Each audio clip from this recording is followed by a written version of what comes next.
Hi everyone, I'm Lee, and this is the micro camper I've been living in for the last 16 months. I work in touring theatre, so my job requires me to move city every few weeks. So instead of renting spare rooms or Airbnbs, I've been doing it out of my camper. It's only a small space, so this is a little show and tell to explain a bit about how I built the van and where I store everything. My camper is a Ford Connect 2020 long wheelbase, currently parked up in a lovely little campsite, Myrtle Farm, outside Bristol.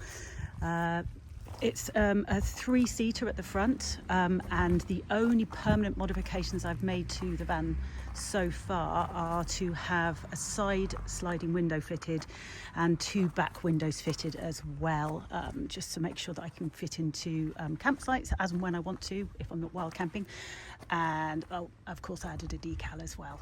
Long wheelbase means that I've got around about 2 meters 14 from the driver's seat to the back of the van, which gives me a full-size single bed.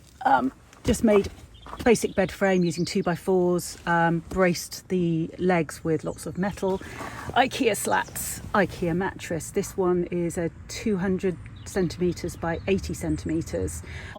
I planned the height of the bed very specifically for me so that I can sit upright on my bed really comfortably without knocking my head on the ceiling. I'm 5'8".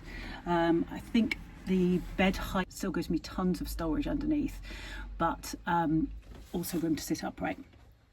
People also notice that I have no insulation on the roof. It hasn't been a problem for me last 16 months. I don't have a problem with condensation, and I like the sound of rain on the roof.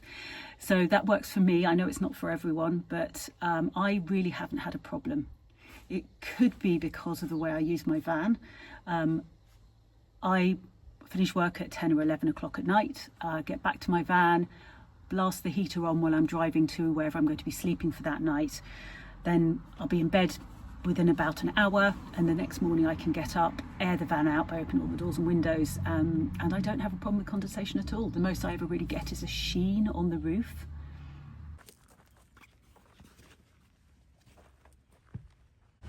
Under the front half of my bed I have 2 containers for clothes, another bag with spare toiletries in it, and behind that again I keep my outdoor jackets, wet weather gear and my solar panels.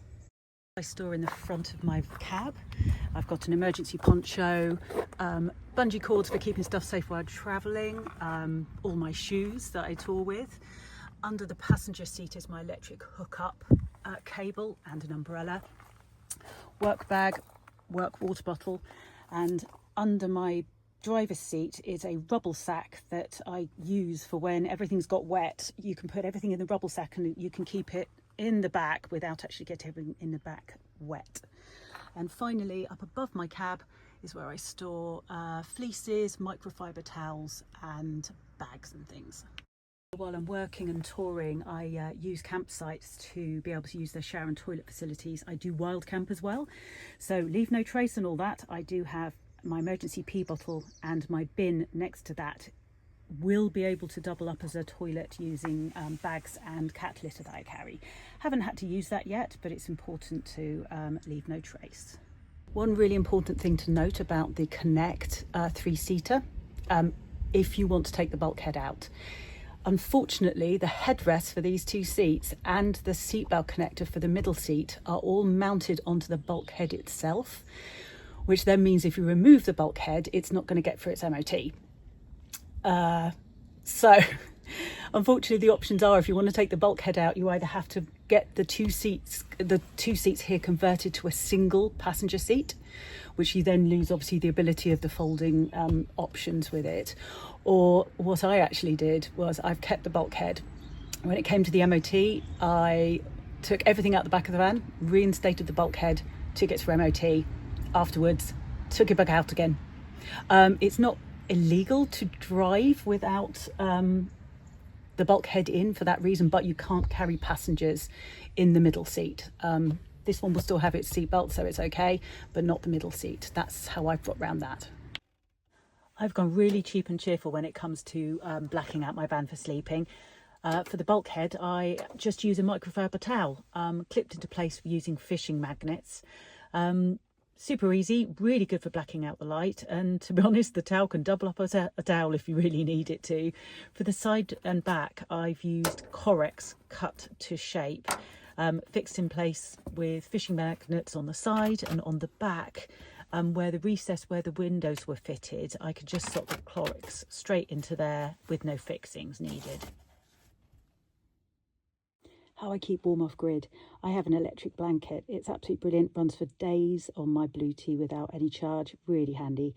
Fleece socks, a must. And fleece blanket is great for layering underneath your duvet to trap more hot air.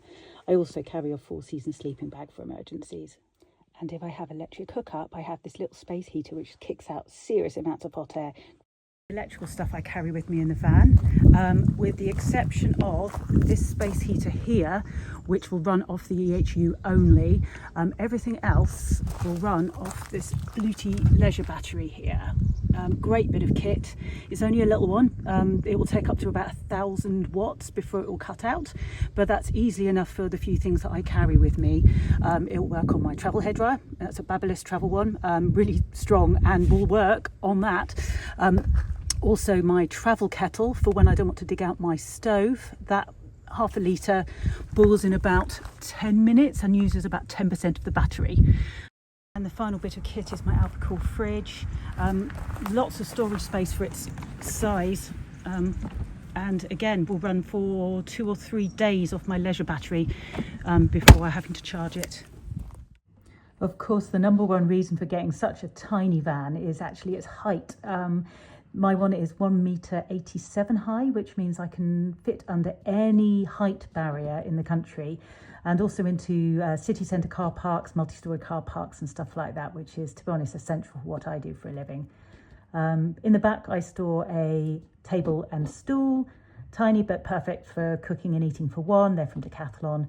I've got my camping stove, foodstuffs, cleaning stuffs, cooking stuff, and gas canisters.